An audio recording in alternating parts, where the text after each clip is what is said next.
buenas tardes, mi nombre es José Luis Lucero, soy profesor de TIC del IES Monterroso y hemos organizado esta charla dentro del proyecto STEAM de investigación en espacio en el aula. La charla de Nicolás lo organiza el colectivo Cruzberg y colectivo Fotostepona. Yo no quiero enrollarme más, le doy la palabra a Pablo Aragón, que es el que ha conseguido que Nicolás venga. ¿Vale? Os dejo con él. Buenas tardes a todos, muchísimas gracias. Esta es una de las actividades que tiene organizada tanto Cruzberg, el grupo naturalista Sierra Bermeja y el fotocolectivo Estepona, las cuales, pues bueno, durante este año vamos a tener programadas varias actividades, tanto de charlas por los colegios como de el colectivo, pues bueno, charlas y exposiciones de fotografía para Estepona. Y paso a la presentación con una pequeña introducción, que yo siempre cuando hago una charla tengo que tener presente a mi gran amigo Tomás, amigo y profesor Tomás Hormigo, el que fue mi mentor en la astronomía y que ni él ni yo pudimos llegar a lo que quisimos estudiar realmente. Pero una cosa tuvimos muy clara: el amor al universo y la divulgación de la astronomía. Hace ya unos cuantos años, en una de mis charlas a los alumnos del Instituto Mediterráneo y en otras actividades convocadas por el Instituto de Astrofísica de Canarias, y de la mano del profesor don José Luis Rodríguez Cámpara, que hoy no puede estar aquí presente, pues entre ellos había un alumno que vino a España con 4 años, que estudió la primaria en el Sierra Bermeja, que pasó al Instituto Mediterráneo, que luego pasó al Instituto Alborán, que con 18 años se fue a la Universidad de Granada, que su licenciatura y máster los hizo en la Universidad de Chile, su doctorado en astrofísica la hizo en la Universidad de Grenoble de Francia. Luego marchó a Ginebra, donde se hizo el postdoctorado, y desde el 2018 hasta la actualidad es académico en la Universidad Católica de Concepción. Las líneas de investigación en las que trabaja son planetas extrasolares, variabilidad estelar, actividad estelar, y es uno de los líderes del equipo que encontró el exoplaneta Ross 128b, que está a 11 años luz de nuestro sistema solar. La técnica utilizada para su investigación es la velocidad radial o efecto Doppler, usando principalmente el espectrógrafo HART instalado en el observatorio de La Silla, y colabora con equipos que buscan tránsitos de exoplanetas como el MERCO Extra, para así poder estimar su composición, densidad y hasta conocer sus atmósferas gracias a la espectroscopía de transmisión. Hoy, ese alumno al que conocí está aquí en este Instituto Monterroso, al cual hay que darle las gracias por su ofrecimiento a este magnífico evento. Sin más dilación, pues demos paso al profesor en astrofísica, Nicolás Rodillo de Fruto.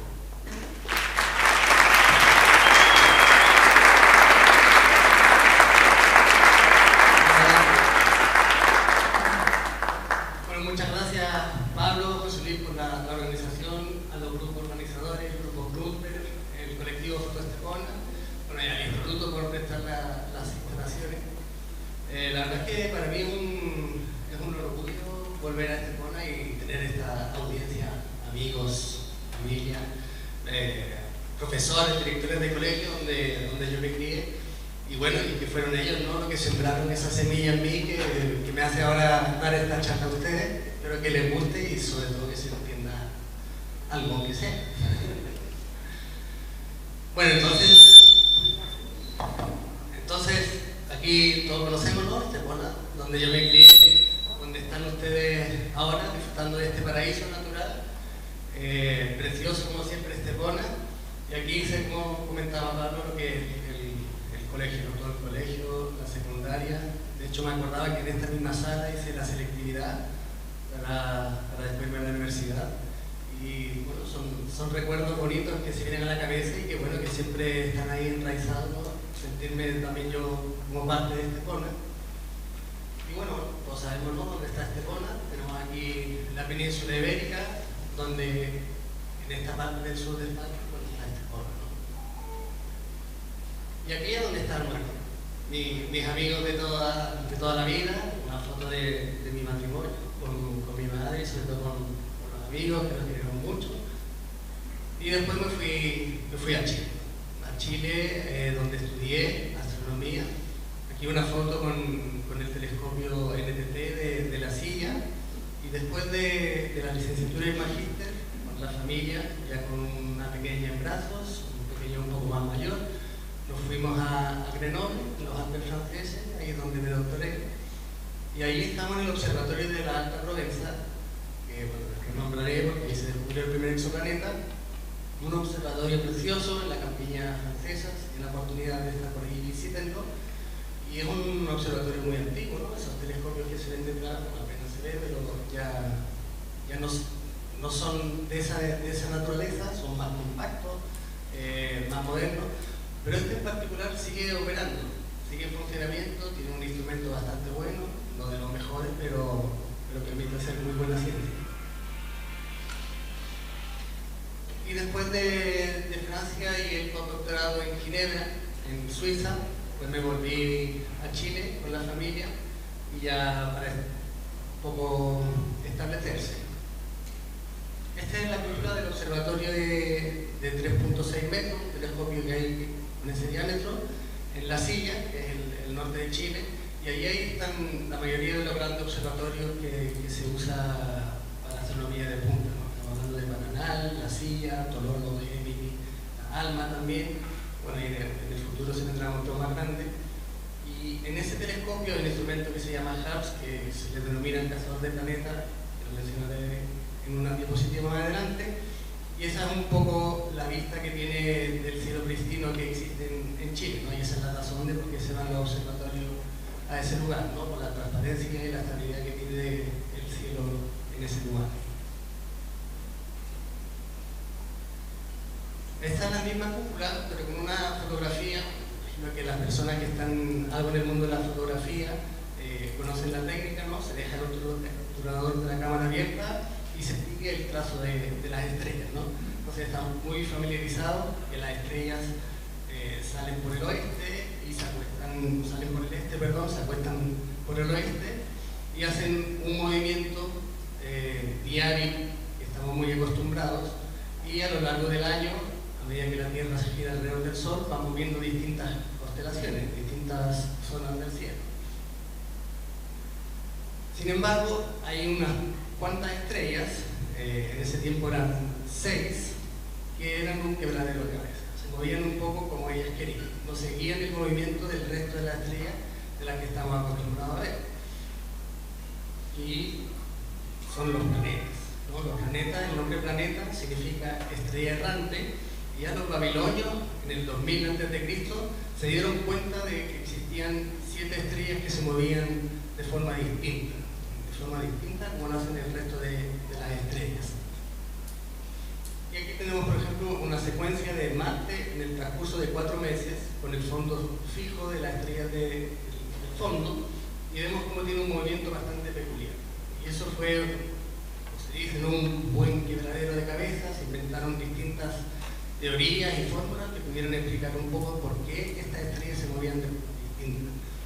Tenemos aquí Saturno, que también se mueve a su aire, pero son todos movimientos distintos al resto de la enorme cantidad de estrellas que somos capaces de ver en un cielo oscuro.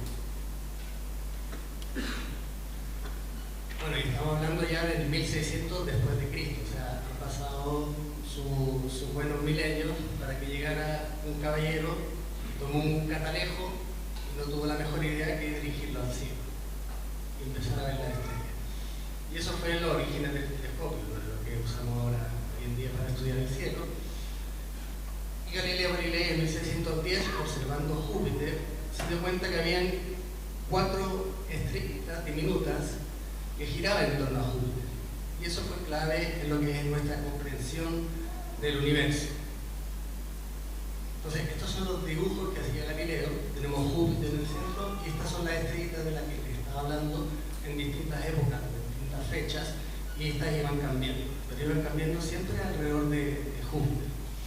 Esto fue algo, por decirlo suave, un bombazo. ¿Por qué? Porque en ese entonces la Tierra era el centro del universo. Todo giraba en torno a la Tierra y era la teoría de Ptolomeo, una teoría que se instauró en el siglo 50 a.C. y que se quedó ahí anclada por sus buenos milenios hasta que llegó Galileo demostrando de forma empírica, ¿no?, con datos de las lunas dando vueltas alrededor de Júpiter y validando la teoría de Copérnico. Copérnico, un clérigo polaco, que en el 1500 él propuso una teoría en la que el Sol estaba en el centro y los planetas giraban en torno al Sol. Sin embargo, era una teoría, no había forma de demostrarlo hasta que llegó Galileo con sus observaciones y se dio cuenta que efectivamente habían objetos en el cielo que no giran en torno a la Tierra o al Sol, sino a otros cuerpos celestes. Entonces, eso ya un poco nos ayuda a situarnos, ¿no?, en el universo. Ya no somos el centro del universo, la Tierra no está en el centro, es un planeta más que gira en torno al Sol. Entonces, aquí tenemos en el centro el Sol, la órbita de la Tierra y la órbita de Marte más externa. Entonces, no sé si simple, pero con este esquema podemos ver que en distintas épocas del año, aquí hay un transcurso de aproximadamente 4 meses, pues la Tierra adelanta a Marte y hace ese movimiento, ese spin, que es el que hace Marte en el cielo. Entonces ahí queda más claro un poco el por qué los planetas se mueven de esa manera. Y eran planetas que, bueno, de la Tierra relativamente cerca y giran en torno al Sol con respecto a las otras estrellas. Eso ya nos permitió desarrollar otro tipo de tecnología. Esa visión que tuvo Galileo, yo creo que si Galileo ve esto, lo mínimo que puede dar a un orgasmo. Porque aquí vemos las lunas que observó, que se conocen como lunas galileanas, que observó Galileo con su pequeño catalejo, que se veía muy mal, pero él logró identificar ese movimiento. E incluso, cuando de nuevo empieza la secuencia, bueno, vemos las externas que giran en torno a Júpiter y vemos una pequeña que de repente pasa detrás de la sombra, pasó detrás de la sombra de Júpiter, y esas son observaciones un poco más modernas. Hoy en día tenemos unas aún mejores. Yo creo que esta imagen es bastante familiar, ¿no? Saturno, uno de los planetas gigantes que tiene el sistema solar, visto desde la sonda Cassini, desde detrás, ¿no? El Sol está oculto por lo que es el planeta Júpiter, y vemos aquí sus espectaculares anillos, la división de Cassini. Y bueno, las personas que seguramente ya les guste todo el tema de la astronomía se habrán identificado a ellos mismos y a nosotros. Estamos aquí. Esta es la Tierra. La Tierra vista desde Saturno, el famoso punto pálido azul que como calzar, ¿no? Entonces, claro, aparentemente eso es bastante insignificante.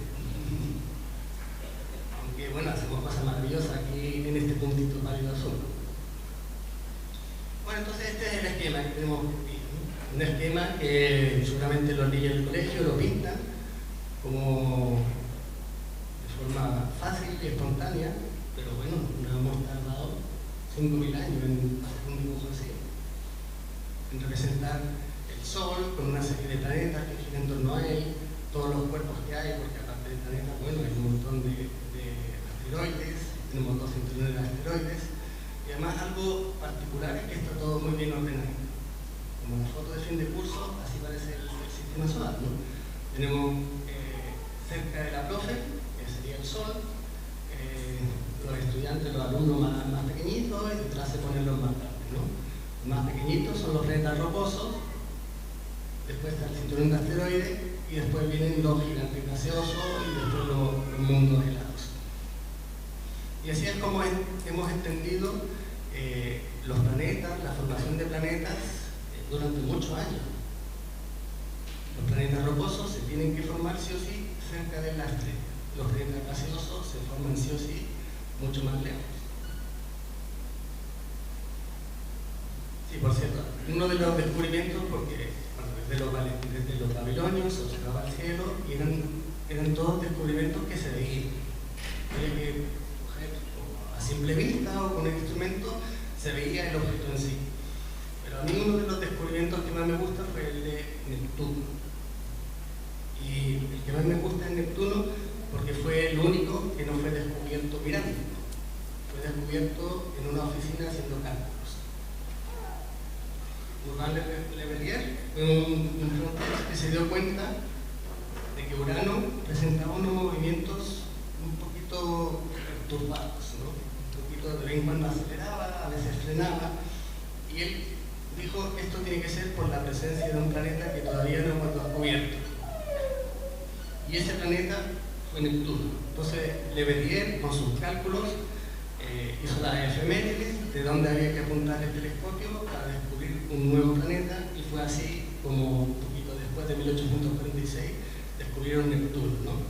Entonces a mí me gusta mucho porque es una evidencia de que la mecánica celeste funciona.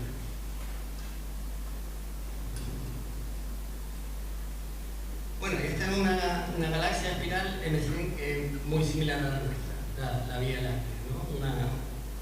Un conjunto de estrellas que giran en torno a un núcleo, y este tamaño pues son aproximadamente 100.000 años luz. ¿Qué quiere decir eso? Que la luz de esta estrella se va a demorar 100.000 años en llegar a este punto.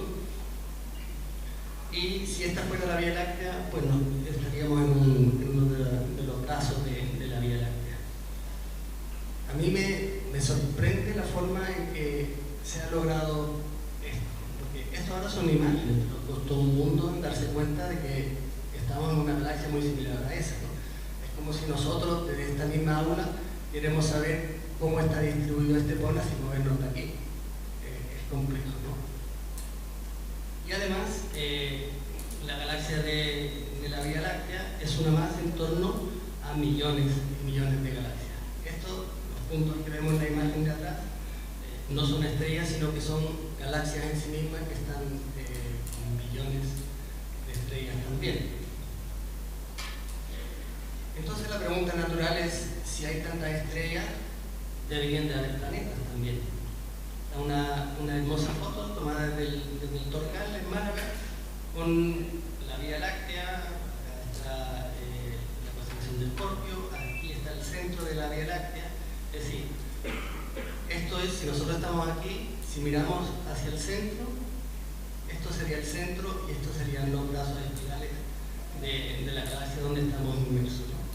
La Vía Láctea. Entonces, esa era la pregunta, ¿no? La pregunta si existen otros mundos, y por supuesto, esa pregunta no se le ocurrió aquí al humilde servidor, sino que también son personas que han pensado eso en el pasado, ¿no? Ya hace 300 años antes de Cristo, Epicuro decía que existen infinitos mundos como y distintos al nuestro. Estamos hablando ahí ya de filosofía, ¿no? De 300 años antes de Cristo. Alberto Magno decía que hay otros mundos o solo uno. Y esa es una de las más sublimes preguntas. Preguntarse si existen otros mundos como el nuestro. Giordano Bruno, 1584, ya mencionaba: hay innumerables tierras, todas girando en torno a sus soles, de la misma forma que lo hacen los 7 planetas de nuestro sistema. Los innumerables mundos no son menos habitados que la Tierra, mencionaba Giordano Bruno. O sea, un hombre con visiones, podemos decir, ¿no? O sea, porque no solo habla de que sí, que existen otras tierras, sino que seguramente también están habitadas. Entonces esas son preguntas, ¿no? que le hacen un poco de cosquilla al evento magna, y siempre quiere saber más si existen otros mundos, si se parecen o son muy distintos al nuestro, y sobre todo saber si existe vida en otros rincones del universo o si es que estamos solos. Yo creo que las dos respuestas, o sea, son igual de flipantes, ¿no? Bien, entonces han pasado milenios con esa pregunta dando vuelta hasta que se empezó a abordar de forma ya un poco más científica, ¿no? Con el método científico. Antes era simplemente, bueno, especulaciones súper bonitas, pero bueno, así funciona la ciencia, hay que demostrar las ideas que uno tiene. Y esto de la búsqueda de planetas era algo de locos, ¿no? Las grandes agencias, instituciones no invertían fondos en buscar planetas. ¿Por qué? Porque es muy difícil. Básicamente, los fondos que se destinan para la ciencia son fondos que tienen que caminar sobre seguro. Y los que buscaban planetas, bueno, no tenían la tecnología para hacerlo, era una tecnología que había que desarrollar. Y fue justamente en lo que trabajó Michel Mayor, el caballero del centro, su tesista Didier Queloz en el lado de la derecha, y un óptico francés, André Balland. Dijeron, bueno, tenemos un poco de dinero, vamos a construir nosotros mismos, ya que no existe, un instrumento, a ver si tiene la precisión suficiente para encontrar planetas. Antes de ellos hubo detecciones que fueron falsas, obviamente fueron refutadas por lo complicado que es detectar planetas. Entonces ellos, con el telescopio donde salía mi mujer con mi hijo, antes de la foto, en Alta Provenza, y lo que hicieron ellos, con una idea original, fue instalar al telescopio una fibra óptica que llevaba la luz al instrumento que estaba controlado en temperatura y presión, porque eso es lo que ayuda a tener la precisión necesaria para detectar exoplanetas. Entonces, eran 1990 y tanto, ya tenían construido ese instrumento, entonces había que calibrar. Y obviamente mandan al estudiante a calibrar el instrumento, y al mismo tiempo estaban los Estados Unidos también con una pequeña campaña de búsqueda de exoplanetas, pero ellos iban más, tenían el instrumento puesto, pero sabían que ellos tenían que buscar cosas como lo conocemos en el sistema solar. En el sistema solar lo más fácil de detectar, si hubiera un extraterrestre que quisiera encontrar algún planeta aquí, sería Júpiter, porque es el más grande. Entonces se tenía esa idea en ese tiempo, que hay que detectar planetas como Júpiter, es decir, planetas gigantes, pero que van a tardar 11 años en dar la vuelta a su estrella. Entonces los de Estados Unidos, bueno, con 11 años tenemos bastante tiempo en calibrar nuestros instrumentos, así que nos los vamos a tomar con calma. Y por otro lado, los suizos y franceses querían automatizar el proceso, que era la tesis justamente de Didier Queloz. Ellos dos fueron premio Nobel de Física hace unos pocos años. Bueno, entonces Didier Queloz estaba calibrando su instrumento y veía variaciones periódicas en el instrumento, y esas variaciones periódicas se daban casi cada día o cada 2 días. Entonces, bueno, lo primero que hace algún profesor es decir al estudiante, bueno, vuelve a hacerlo y lo revisas. Y volvían a aparecer las mismas variaciones que no tenían explicación aparente desde el punto de vista del instrumento.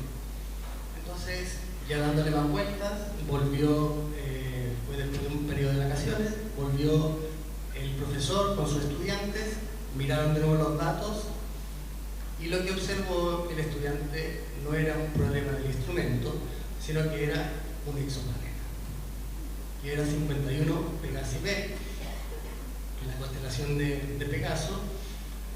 ¿Y por qué se tardaron tanto en darse cuenta de que estaba viendo el estudiante en un exoplaneta? Porque no conocemos nada como lo que ellos descubrieron. Me refiero a que este exoplaneta es un planeta como Júpiter, pero que da una vuelta a su estrella cada 4 días. Júpiter tarda 11 años.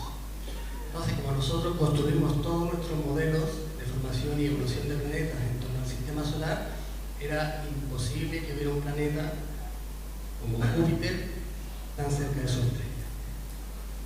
Bueno, y como gran descubrimiento, pues necesita grandes evidencias, ¿no? Entonces hubo todos unos meses que pasaron hasta que la comunidad científica se convencieron de lo que ellos dos observaron era justamente un exoplaneta y no era un ruido instrumental u otro artefacto de los datos. Y después lograron confirmar grupos independientes. Entonces estamos hablando de 1995, el descubrimiento del primer exoplaneta, y que fue también una bomba porque echó a perder la bonita foto de clase en la que los planetas rocosos están cerca de su estrella y los gigantes gaseosos están lejos. Aquí teníamos un planeta gigante gaseoso muy cerca de su estrella.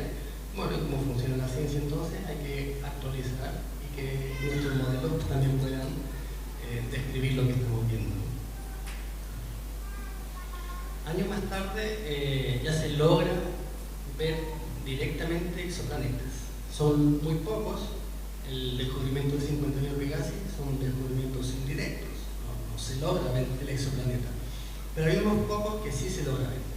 En el centro tenemos una estrella que está tapada, se llama una técnica de coronografía, y no es otra cosa ver cuando alguien va en la calle y te saluda, está con la luz, pone la mano actuaría como un cronógrafo, tapa el sol para poder ver a la persona que está. Es un poco la idea que está. Tapamos la estrella y vemos lo que queda. Y aquí en este caso vemos que quedan 4 puntos luminosos que son exoplanetas. Y uno, con un periodo de 45 años, 100 años, 190 años y 460 años, tardan esos exoplanetas en dar vuelta a su estrella. Son los menos este tipo de descubrimientos porque se tienen que dar en torno a exoplanetas muy jóvenes, que son muy calientes y por lo tanto emiten una cantidad de luz que nosotros podemos detectar. De lo contrario, siempre son en detecciones indirectas. Vemos los efectos de los exoplanetas, pero no los vemos directamente. Y aquí tenemos una fotografía del Sol, que son manchas solares. Y esto, ¿qué es lo que es?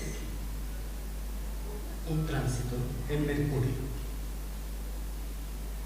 Desde la Tierra hay 2 planetas que transitan delante del Sol, que son Mercurio y Venus. Entonces, de vez en cuando pasan delante del disco solar, formando lo que se conoce como un tránsito. Si el objeto celeste es más grande y logra tapar todo el Sol, es un eclipse. Y esta es una de las técnicas que se usa justamente para buscar exoplanetas. Las estrellas no las logramos ver como el Sol, por lo lejos que están, son fuentes puntuales. Pero lo que sí podemos hacer es medir la cantidad de luz que recibimos de esa estrella.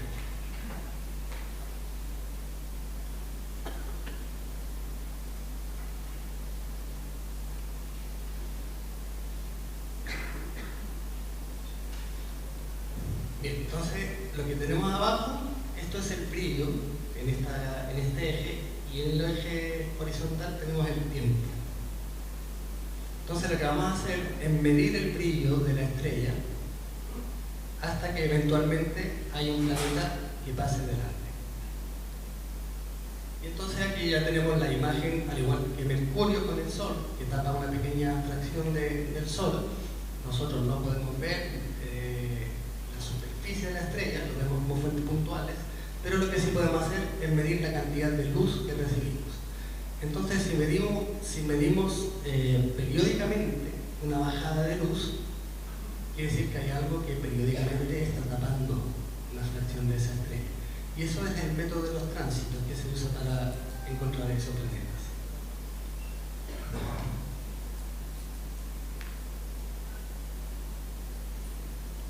Para las personas que tienen un ojo más fino, no sé si se han dado cuenta, y a medida que el planeta orbita su estrella, vemos la parte diurna, es decir, aquí en esta zona del planeta es de día, es decir, aquí hay un poquito más de luz, debido al reflejo del exoplaneta.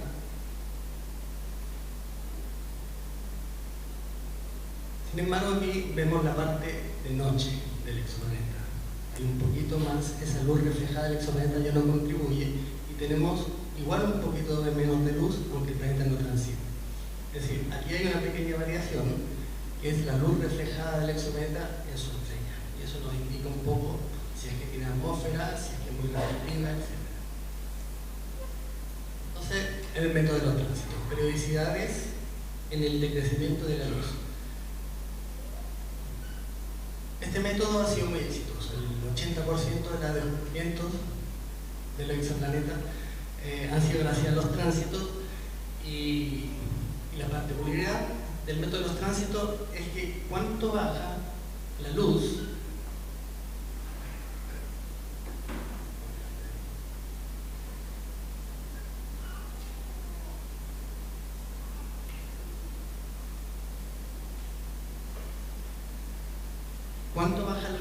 depende del tamaño del exoplaneta. Un exoplaneta más grande va a tapar más luz, un exoplaneta más pequeño va a tapar menos luz. Es decir, este trocito nos informa del tamaño del exoplaneta. Podemos saber su diámetro.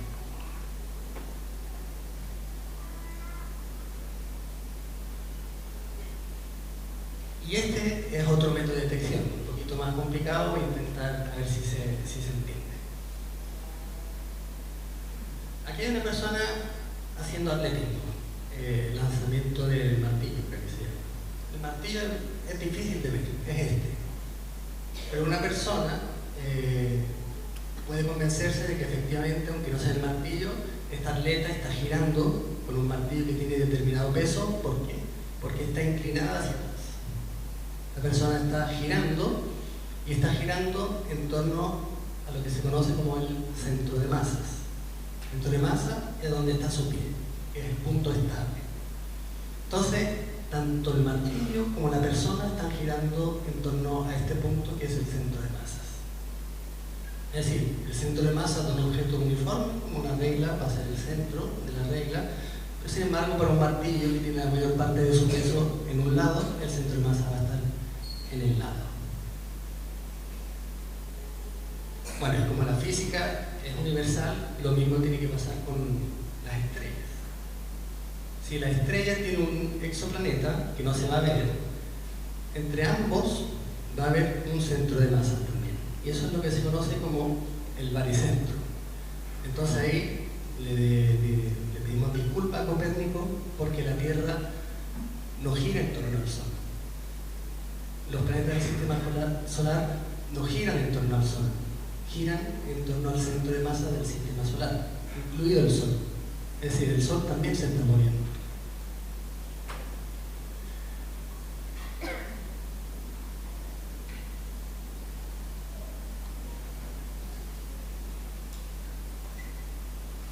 Entonces, una estrella que tiene un exoplaneta también orbita el centro de masa. Y el centro de masa está en el centro y tanto el exoplaneta como la estrella giran en torno a ese punto, al centro de masas.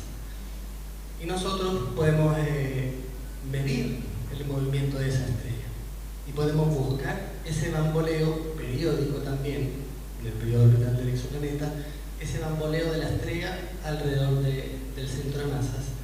Y eso se conoce como la técnica de velocidades radiales o técnica del efecto Doppler. No sé si les suena el efecto Doppler. ¿Sí? Porque si no, hacemos hacer un poco de ruido.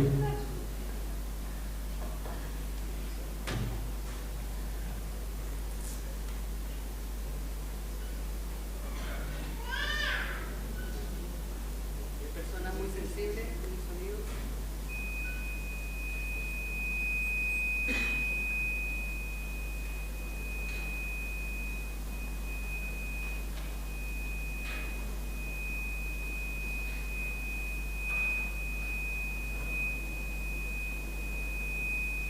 Una estrella que están escuchando, una estrella que no tiene exoplaneta, entonces se escucha un sonido constante.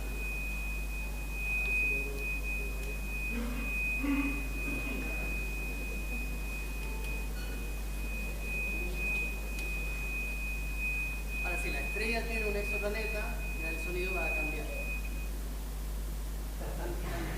Va a salir eyectado el exoplaneta.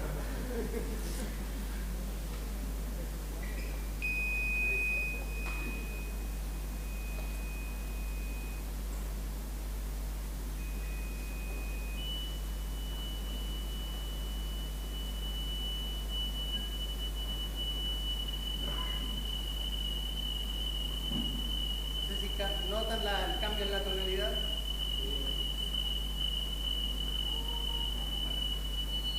Sin exoplaneta, con exoplaneta. Y ese es el efecto Doppler, que se estudia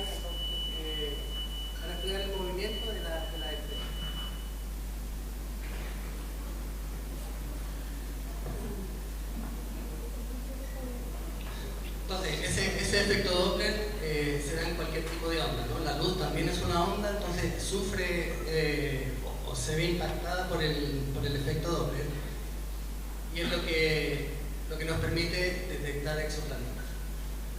La ventaja, no es una ventaja, sino que es complementario al método de los tránsitos, porque aquí estamos hablando de masa, ¿no? Con el método de los tránsitos hablábamos de tamaño, de cuánta luz es capaz de bloquear el exoplaneta de la estrella, accedemos al tamaño.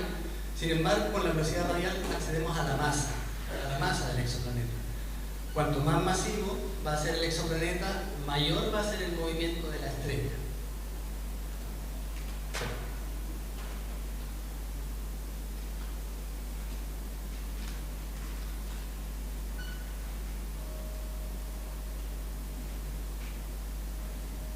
Esto es un recuento de los exoplanetas que conocemos a la fecha, distribuidos en el cielo. En el año 98,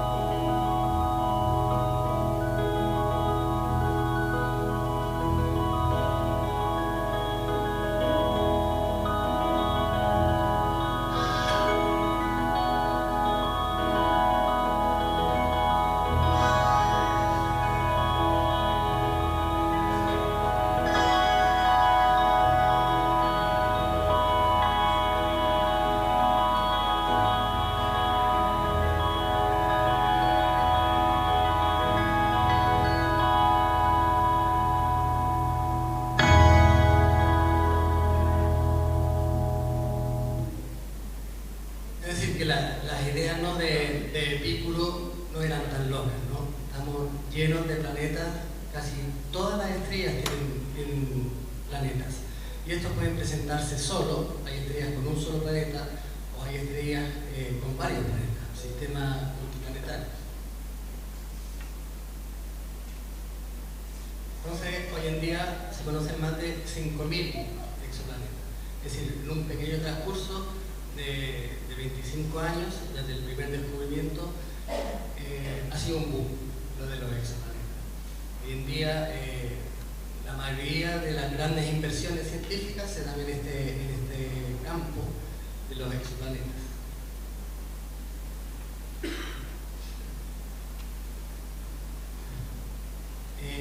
Así es como luce un exoplaneta cuando se detecta. Aquí tenemos la luz de la estrella que disminuye cada 1,4 días. Este exoplaneta tarda 1,4 días y lo que vemos es esto. Al mismo tiempo, para el mismo sistema, le medimos la velocidad radial a la estrella y vemos que varía de esta forma. Aquí el eje Y son las velocidades y aquí vendría siendo la fase orbital, o todo esto es 1,4 días. Es decir, que la estrella tiene este movimiento. Ambos son característicos de la presencia de un exoplaneta. Lo bonito de este sistema es que logramos, a través de medir esta cantidad, saber el tamaño del exoplaneta, que es un 40% más grande que el tamaño de la Tierra, y es unas 4,5 veces más masivo que la Tierra. Este descubrimiento fue hecho con el satélite de la NASA, TESS, para los tránsitos, y con el espectrógrafo HARPS en la silla para las velocidades radiales. Lo que es bueno de este tipo de sistemas, porque los tránsitos no se dan siempre, tiene que haber una alineación en el plano de la órbita del exoplaneta con nosotros. Si un exoplaneta, si está de canto, lo vamos a ver en tránsito, si no, no lo podemos ver. Los mejores casos es cuando tenemos las dos cosas, la capacidad de medir el radio y la masa. ¿Por qué? Porque entonces tenemos densidad. En masa y tamaño tenemos densidad. Aquí tenemos masa de Tierra, o sea, masa del exoplaneta en veces la Tierra, tamaño del exoplaneta en veces la Tierra también. Entonces la Tierra sería 1, 1. Y elevado a 0 es 1. ¿Qué es entonces entonces lo interesante de los sistemas donde tenemos tránsito y velocidad al mismo tiempo, que podemos saber su densidad y hacernos una idea de la estructura interna del exoplaneta. Las líneas de colores son modelos de composición de distintos materiales. Tenemos hierro, hierro con roca, roca pura, roca con agua y agua pura. Es decir, donde se sitúen los puntos, si es que sabemos su tamaño y su masa, ya tenemos una idea de qué está hecho este exoplaneta. Esto es una locura, ¿no? Porque no podemos ni ir allí ni verlos, simplemente viendo la luz de la estrella. Y estos son algunos de los exoplanetas que hemos descubierto. Exoplanetas más pequeños, menos masivos que la Tierra, creo que GJ367b, y después muchos rocosos. Tenemos aquí exoplanetas rocosos en el círculo rojo. Tenemos unos tipos de exoplanetas que también fueron súper interesantes porque no existen en el sistema solar, que son los mundos océanos. Los mundos océanos son planetas que en su mayor parte tienen agua, y de eso hay muchos. Y ahora lo que se escapan de las líneas de colores aquí arriba son los gigantes gaseosos. Ahí empiezan a tener tanta masa que atraen por gravedad mucho del gas que está cuando se forma la estrella, y rápidamente se convierten en gigantes gaseosos. Y ahora estamos en una época dorada con todos estos instrumentos de tecnología que nos permite tener excelentes precisiones, y uno de ellos, me imagino que lo escuchan hablar, es el telescopio espacial James Webb, que es un telescopio de 6 metros que se mandó recientemente. Y aquí vemos una de las imágenes que es capaz de capturar el telescopio James Webb. Lo que tenemos aquí son galaxias que están muy lejos y forman, no se logra ver muy bien, pero aquí hay unos arcos que son lentes gravitatorias que se producen por la deformación del espacio, y la lente actúa como una lupa, es decir, amplifica la luz que está detrás, y eso permite, con las observaciones del telescopio Webb, observar galaxias cuando el universo tenía solamente 700 millones de años. Es decir, estamos viendo 13.000 millones de años atrás en el pasado. Y aquí tenemos otro ejemplo. Después las imágenes que más gustan, porque son preciosas, también el telescopio espacial James Webb. Tenemos aquí la nebulosa Carina, y las nebulosas son la maternidad estelar, ¿no? Las estrellas se forman en nebulosas, y aquí tenemos 3 ejemplos, esta zona anaranjada, otra aquí y otra aquí. Ahí hay estrellas que están en formación, protoestrellas. En cuanto ya terminen de formarse, con los vientos van a expulsar el gas hacia afuera y van a quedar los embriones de los planetas que allí se van a formar. Sin embargo, de las observaciones del telescopio James Webb, mis favoritas no son imágenes, son un poco más feas. Entonces veamos por qué. Cuando el exoplaneta transita, pasa delante de la estrella. Si el exoplaneta tiene una atmósfera, hay una pequeña fracción de la luz que va a ser bloqueada por el exoplaneta, vamos a estar en la sombra. Sin embargo, va a haber una fracción aún más pequeña que se va a filtrar por la atmósfera del exoplaneta, es decir, que los componentes químicos que hay en esa atmósfera van a quedar impregnados en la luz que después pase hacia el observador que está después. Y eso se llama espectroscopía por transmisión, y nos permite detectar no solo exoplanetas, sino las atmósferas, si es que hay atmósfera, saber de qué están hechas, e incluso saber medir sus vientos, presiones, temperaturas. Entonces, lo que vemos aquí es cantidad de luz en este eje, y aquí color o longitud de onda de forma más técnica.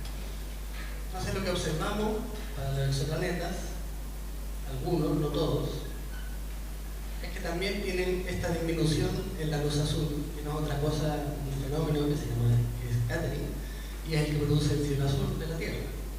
Es decir, que si observamos un espectro de un exoplaneta que tiene esta pendiente en el azul, es porque también su cielo es azul. Después, para exoplanetas podemos detectar sodio, y también lo tiene nuestra atmósfera. El sodio es un elemento muy abundante en la atmósfera del planeta, que está más en el color verde amarillo, y la Tierra tiene una capa de sodio en su atmósfera, que podemos ver aquí también verde amarillenta, y más alto. Es decir, aquí son alturas menores en la atmósfera que respecto a este punto. El sodio está más elevado, y después hay otros colores que simplemente pasan. Colores que pasan, por ejemplo aquí el rojo, todas las alturas, los pics aquí, es porque ha sido bloqueado por la atmósfera del planeta, y los colores que pasan, por ejemplo aquí hay muchos rojos que pasan, lo podemos ver por ejemplo durante un eclipse de luna. Durante un eclipse de luna, la luna, a diferencia de un eclipse del sol, no desaparece completamente porque siempre va a haber una pequeña fracción de luz que va a atravesar la atmósfera de la Tierra y se va a reflejar en la luna y le va a dar ese tono rojizo que vemos durante un eclipse de luna. Entonces, el rojo de la luna en los eclipses es debido a la atmósfera de la Tierra. Entonces, estas son las imágenes que a mí más me gustan del James Webb. Reconozco que son un poco más feas, pero hay muchísima información. Esto es una de las últimas observaciones del telescopio James Webb, que observó un exoplaneta llamado WASP-39b. Y lo que vemos aquí es cantidad de luz bloqueada, y aquí tenemos color. Y vemos que aquí la cantidad de luz bloqueada depende del color. Estas como montañitas nos dicen que este exoplaneta tiene una atmósfera. ¿Y dónde se sitúan estas montañitas? Tenemos una aquí, otra aquí. Por ejemplo, esta se debe al dióxido de carbono. Es decir, ya sabemos que ese exoplaneta en su atmósfera tiene dióxido de carbono. Bueno, en realidad se sabía de antes del James Webb. También se observó sodio y se observó también agua. El exoplaneta WASP-39 tiene agua. Lo que no se sabía, y que fue uno de los primeros booms del telescopio Webb, es sulfuro de dióxido. Un exoplaneta con sulfuro de dióxido no se sabía que existía antes, y es súper positivo. Los astrónomos no tenían ni idea de por qué había sulfuro de dióxido aquí, y los químicos, la explicación que dan es que existe una interacción entre el viento de la estrella, de WASP-39, con su atmósfera, y que produce que haya dióxido de sulfuro, que lo podemos ver aquí. Y nosotros conocemos interacciones del viento del Sol con nuestra atmósfera, que son las auroras, boreales y australes. Bueno, entonces ya llegamos a una cantidad bastante significativa, ¿no?, de lo que podemos conocer del exoplaneta simplemente midiendo tránsitos, velocidad radial y espectroscopía de transmisión. Aquí tenemos exoplanetas menos densos, aquí tenemos exoplanetas más densos, arriba más calientes, abajo más fríos. Tenemos Mercurio, situado aquí, la Tierra, Júpiter y Saturno. Entonces ya le podemos agregar la variable temperatura. Teníamos antes la variable tamaño, masa, atmósfera, y ahora introducimos la variable temperatura, y vemos que al lado de la Tierra, esto es temperatura, hay varios exoplanetas que parecen tener una temperatura similar a la Tierra. Y la temperatura nos interesa mucho por esa famosa habitabilidad. La búsqueda de exoplanetas tiene en sí misma una de las grandes preguntas de si estamos solos o no, es decir, buscar vida fuera del sistema solar. Y aquí está la lista de los exoplanetas potencialmente habitables a la fecha de 5 de enero de 2023. Aquí está Próxima Centauri B, está ROS 128, está GJ 273b, y aquí tengo enmarcado a los exoplanetas que orbitan la estrella TRAPPIST-1.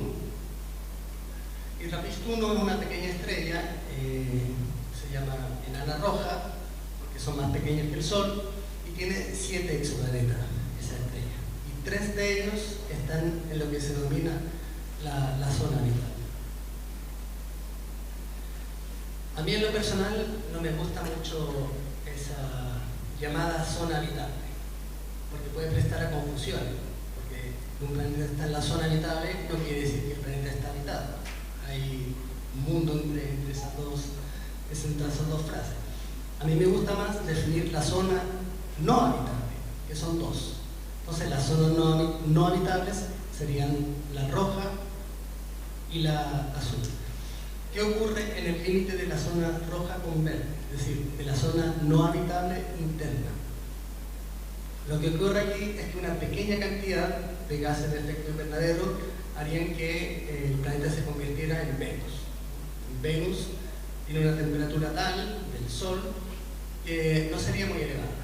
Sin embargo, por la composición de su atmósfera existe un efecto invernadero descontrolado que hace que Venus tenga una temperatura en su superficie de 500 grados. Es decir, que la zona habitable no solo depende de que tan lejos esté el planeta de su estrella, ¿no? Cuando nosotros vamos al campo, hacemos una fogatita, pues nos ponemos más cerca o más lejos y ni muy caliente ni muy frío. Pero para el exoplaneta existe una variable adicional a la distancia a la estrella, que es su atmósfera. ¿Por qué? Porque pensamos que para que haya desarrollo de vida tiene que existir una atmósfera. Y las atmósferas contienen gases que hacen efecto invernadero. La Tierra misma, si no tuviera atmósfera, estaría a una temperatura de menos 15 grados Celsius, pero gracias a la atmósfera que tiene está a la temperatura de 20 grados Celsius. Y eso hay que considerarlo a la hora de definir planetas potencialmente habitables. El otro extremo, la segunda zona no habitable, es allí donde los gases de efecto invernadero condensan, es decir, se caen al suelo, entonces ya no hay efecto invernadero y el planeta se congela. Entonces yo prefiero hablar de dos zonas no habitables y decir una zona templada. O si es que se dice, no olvidar la palabra potencialmente habitable, que no sea malinterpretado. Y la zona habitable depende de la temperatura de la estrella. Es decir, temperaturas más frías, la zona habitable va a estar más cerca de la estrella, temperaturas más calientes, la zona habitable tiene que estar más lejos, ¿no? Hace sentido. Y eso ha hecho también que exista un gran interés en buscar exoplanetas en torno a las estrellas más pequeñas, que son las enanas rojas, las estrellas más frías. Y además tenemos que agregar de que los exoplanetas tienen que ser rocosos. No pueden ser gaseosos para la búsqueda de vida, tal y como la conocemos. Y no hay que olvidar que todo está basado en nuestra experiencia y el caso que conocemos es uno solo, que es la vida en la Tierra. Y la Tierra es sólida, un planeta hecho de roca, entonces los planetas solamente que son rocosos y están en esta zona verde son los que nos van a interesar más. Claro, efectivamente existen, por ejemplo, lunas. Júpiter no está en la zona habitable del Sol, pero tiene lunas en las que estamos buscando vida. Sin embargo, es una vida que sería debajo de la superficie. Entonces sería muy difícil detectarla y a nosotros nos interesa que sea, por supuesto, detectada. Aquí tenemos lo que sería la zona habitable del Sol, donde está Venus en el límite externo de la zona no habitable y está Marte. Marte no tiene una masa suficiente para retener su atmósfera, tiene una atmósfera muy tenue, y Mercurio tiene el problema que ya ahí el efecto invernadero está descontrolado, entonces está demasiado caliente. Y existe esa pequeña enana roja llamada TRAPPIST-1, en honor, por supuesto, a la cerveza belga, que así se llama el telescopio,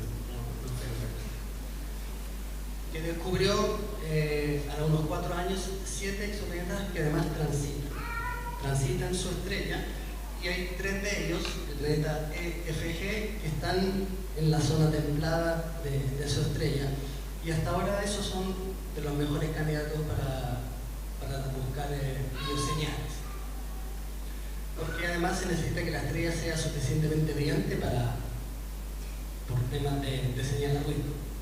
Pero cuando buscamos vida no vamos a buscar algo así. La Tierra tiene una diversidad biológica increíble, con un ancestro común, ¿no? Bacterias, con respecto a vida debajo de la superficie, Lo complicado también es que la vida en la Tierra es lo que es gracias a la fotosíntesis. Entonces, si existe vida debajo de la superficie, no va a existir fotosíntesis. Entonces, desde aquí para allá, con toda esta diversidad de vida, ya nos perdemos. Bueno, existen, no sé, hongos, peces, y nosotros, hace unos 20 millones de años, aquí vendrían a estar los homínidos, ¿no? Dentro de lo que es la evolución de la vida en la Tierra. Y después están estos agujeros aquí un poquito en blanco, que son las grandes extinciones que han habido en el pasado. Y aquí cada ramificación, bueno, es una mutación, ¿no?, que ha permitido a la vida adaptarse. ¿Quién sabe? Es ciencia ficción ahora, pero vida así no vamos a encontrar. Lo que vamos a encontrar es vida así, un poquito más simple. Aquí abajo tenemos lo que sería un espectro, es decir, la luz en sus distintos colores de la atmósfera de la Tierra primitiva. Es decir, era básicamente plano con las señales de sus elementos químicos. Ya después para la Tierra, aquí tenemos en verde un espectro más actual de la Tierra, donde ya aparecen otro tipo de señales con respecto a la que está aquí abajo. Y esas señales son las que buscamos en el exoplaneta. Por ejemplo, ya se ha encontrado agua en otro exoplaneta. El agua es un elemento para la vida, pero no nos quiere decir que haya vida, es simplemente un elemento. Lo que sí podría ya ser acercarnos un poquito a encontrar vida es encontrar oxígeno. El oxígeno es un elemento súper reactivo que rápidamente oxida las cosas. Entonces es raro encontrarlo en la atmósfera. Lo que produce oxígeno es la vida. Entonces encontrar proporciones de elementos como agua, oxígeno, metano, esos son los símbolos de vida que estamos buscando. Si bien nos gustaría encontrar algo así, más complejo.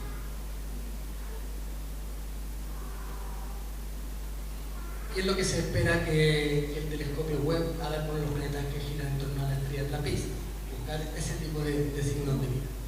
Sin embargo, las cosas son muy distintas como estamos acostumbrados.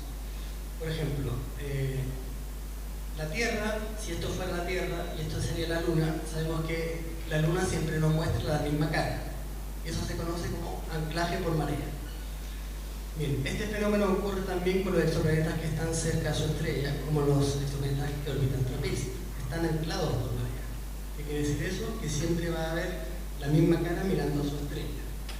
Eso quiere decir que siempre va a haber una cara de día, una cara de noche, una cara que recibe mucha luz y otra que no.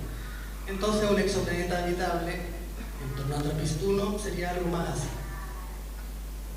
Algo más distinto a lo que estamos acostumbrados a ver de las imágenes de la Tierra, ¿no? Es decir, había una parte que perpetuamente está mirando a su estrella, otra parte perpetuamente mirando en oposición, y una parte donde sí a lo mejor podría albergarse la vida. Es decir, una parte que luciría más así. Y ojo que el planeta está anclado por marea. Eso quiere decir que en ese planeta su sol siempre se va a ver a la misma altura en el horizonte, para siempre. No hay ese fenómeno de día y de noche donde el sol sale y se acuesta. Estaría siempre en esa posición para siempre. Si nos movemos de aquí a la zona desértica para allá, sería más algo así, donde nuevamente sería un atardecer y amanecer, ya según lo que les guste más, perpetuo.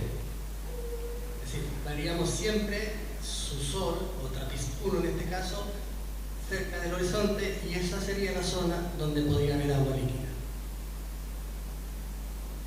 Bueno, ya sabemos dónde comprar el terreno, ¿no? En esa zona.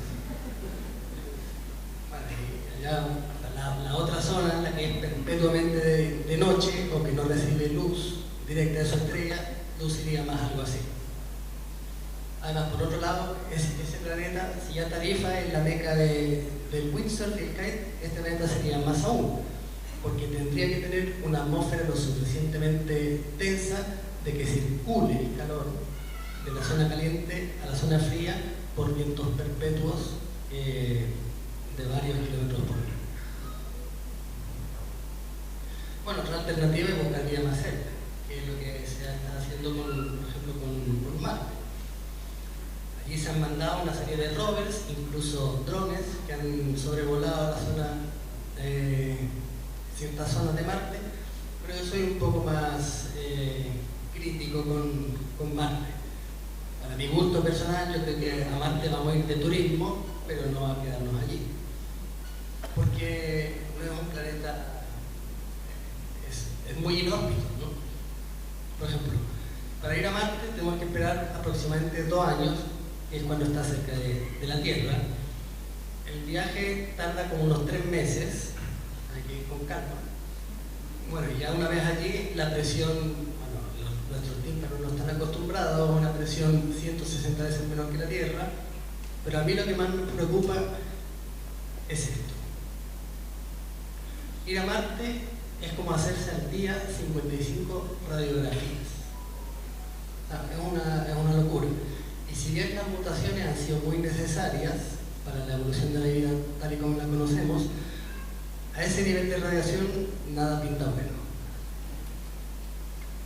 Entonces, claro, podríamos tener que trajes de plomo, que no sería muy cómodo. Entonces yo creo que Marte más de turismo, pero para vivir allí complicado. Después tenemos la estrella próxima, Centauri, tiene un planeta que está en la zona templada, o llamada zona habitable. Esto es lo que observamos de esta estrella, por lo tanto existe un exoplaneta, y este exoplaneta con su estrella están muy cerca quiere decir 4 años luz. Sí, la luz tarda 4 años en viajar de próxima hasta nosotros. Y por ejemplo, nosotros tenemos la sonda Voyager, que es el objeto hecho por la humanidad que se mueve más rápido, se mueve a 61.250 km/h. Incluso a esa velocidad, si queremos ir a Próxima Centauri, la estrella más cercana, tardaríamos 70 millones de años. No sé, yo soy un poco más impaciente, así que no cuenten conmigo. Bien, entonces todo parece ser que por ahora nos quedamos en casa, pero no por eso vamos a dejar de descubrir exoplanetas. Hoy en día tenemos el satélite de la NASA TESS, que es un satélite que tiene 4 cámaras con unos campos súper grandes de visión que hacen 96 grados. Y además,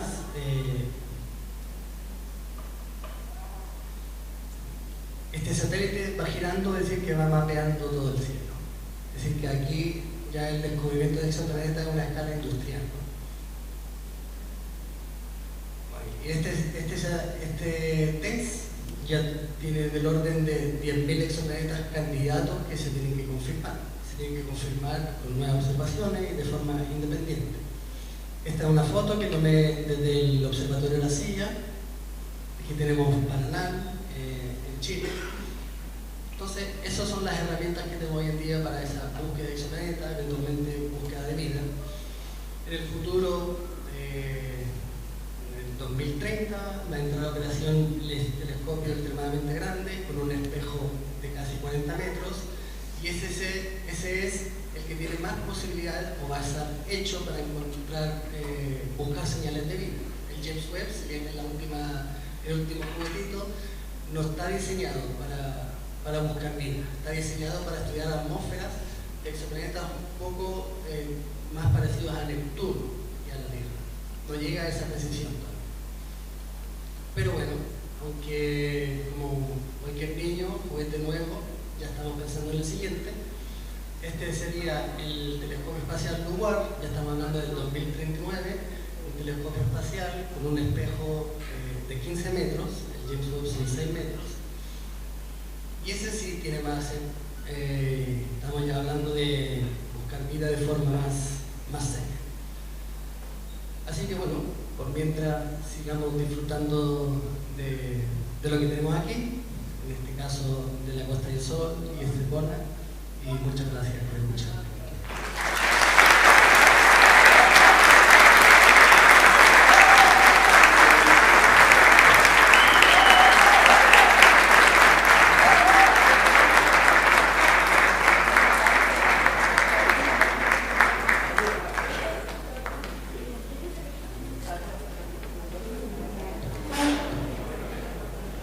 Si alguien hacerle alguna pregunta, que levante la mano.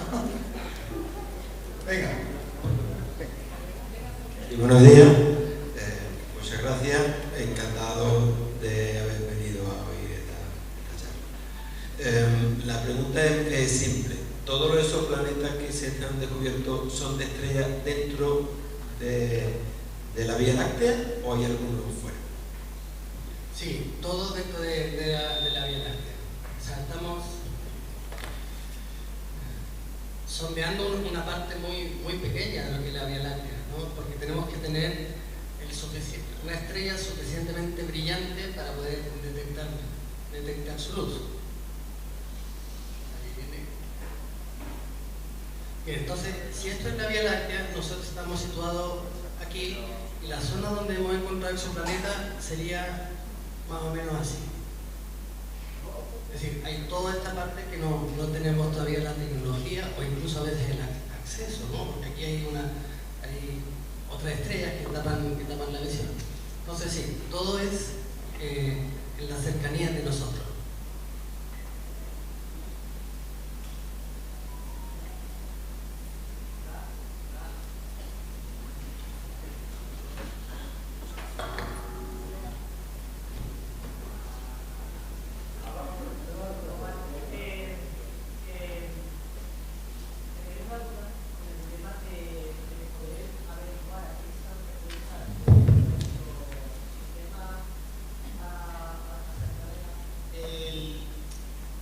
¿Cómo se puede calcular esos números? Y el saber cómo está formado el planeta, dónde se encuentra, su peso, cómo está formada la atmósfera.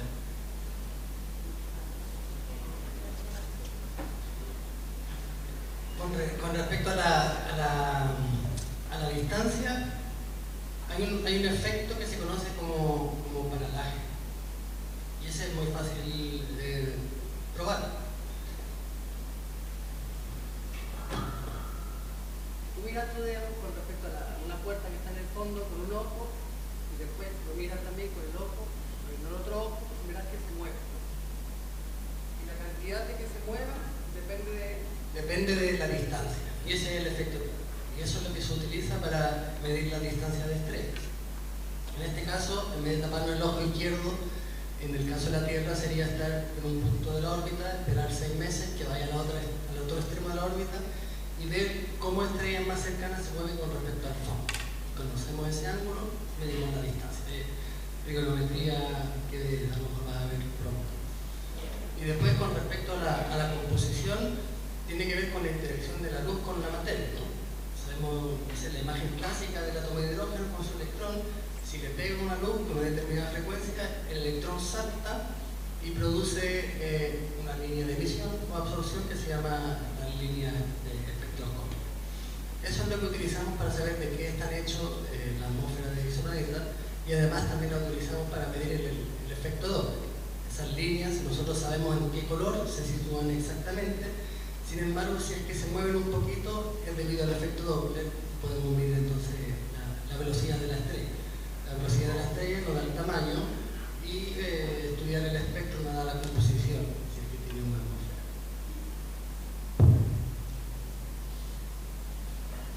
Quería preguntarte sobre si aquí hay varios planetas y el Sol tiene una compensación, ¿cuántos centros de gravedad tiene el Sol? ¿Cuántos centros hay? Hay uno solo. Uno solo. Existe y para todos los planetas vale. Sí, exactamente. Todos los planetas del sistema solar dan vuelta alrededor al mismo punto. Ahora, el que dirige ahí un poco dónde va a estar ese punto, por supuesto, es el Sol, que es el objeto más masivo, y es Júpiter. Pero todos producen el efecto en el centro de la gravedad.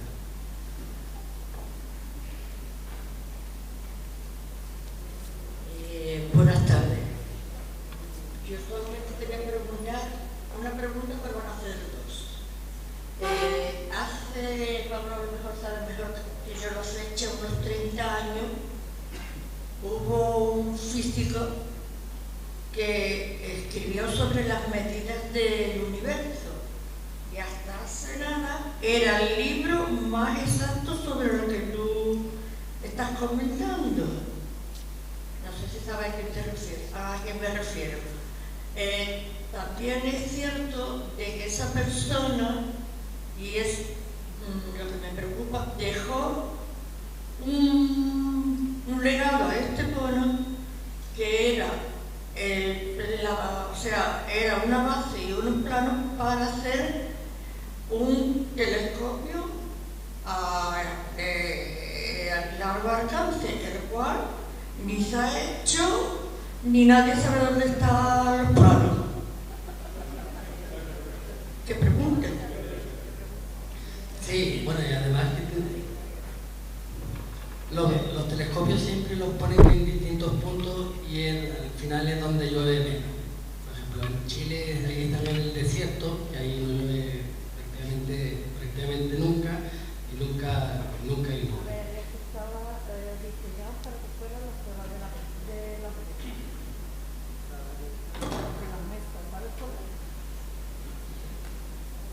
¿Y por lo que es el libro? La verdad es que no me suena, porque eso va cambiando bastante. A ver, la segunda edición se ha sacado hace poco.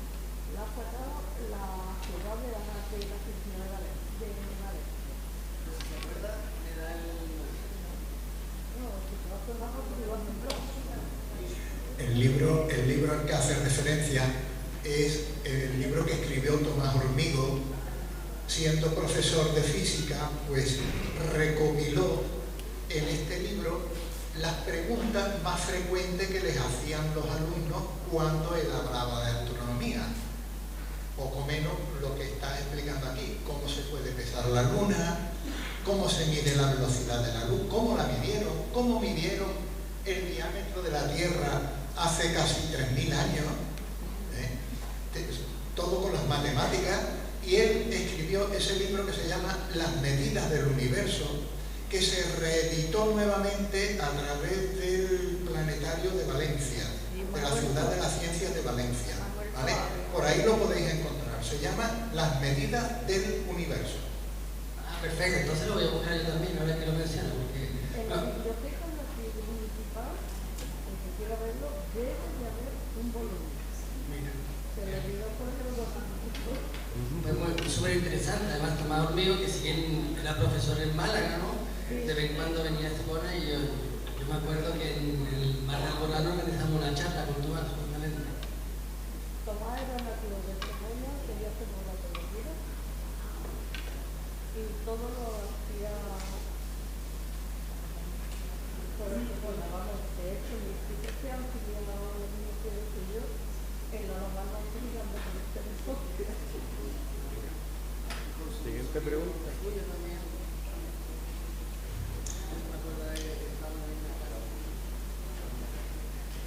Sí, vale. Bueno, gracias por la charla, la verdad que está muy bien. Yo tenía una duda, porque con lo de la espectroscopía, claro, yo eso lo entiendo y demás, porque cada elemento químico tiene su emisión, su longitud desde onda y tal, pero me preguntaba que, claro, eso, ¿en qué momento se hace esa medición? Entiendo que si es durante el tránsito no se puede, ¿no? Porque está la estrella de fondo y supongo, no lo sé, esa es la duda, que no se puede hacer la medición precisamente porque hay demasiada, a lo mejor, luz de la estrella. Entonces la duda era esa: ¿en qué momento de la detección o, bueno, en qué momento se hace esa medición?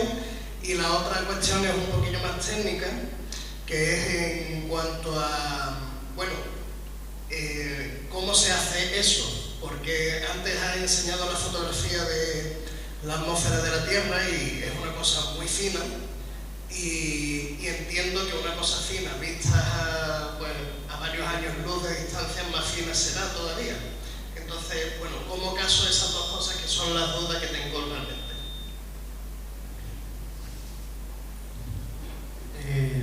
Muchas gracias, la verdad que son grandes preguntas y esas dudas son súper buenas. Esa es la pregunta para explicarlo un poco mejor.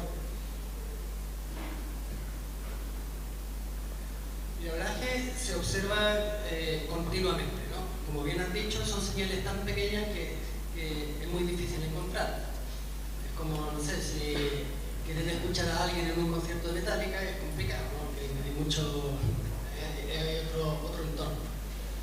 Y lo mismo ocurre aquí. Entonces hay veces que tenemos que medir muchísimas veces para llegar a aumentar la señal. Por ejemplo, en el caso de la espectroscopía de transmisión, para encontrar la atmósfera hay dos puntos claves donde sí o sí tenemos que observar. Uno es cuando el planeta está lo más alejado posible de su estrella, fuera del tránsito, se conoce, y aquí se toma un espectro. Esperamos a que el planeta transite y cuando está transitando, ahí tomamos espectros continuamente. Dejamos que termine y volvemos a tomar espectros. Entonces lo que hacemos es comparar los espectros cuando el planeta está en tránsito con los que están fuera de tránsito. ¿Por qué? Porque todas las diferencias que se produzcan entre esos dos espectros simplemente van a ser debido a la atmósfera de ese exoplaneta. Entonces esas son observaciones continuas.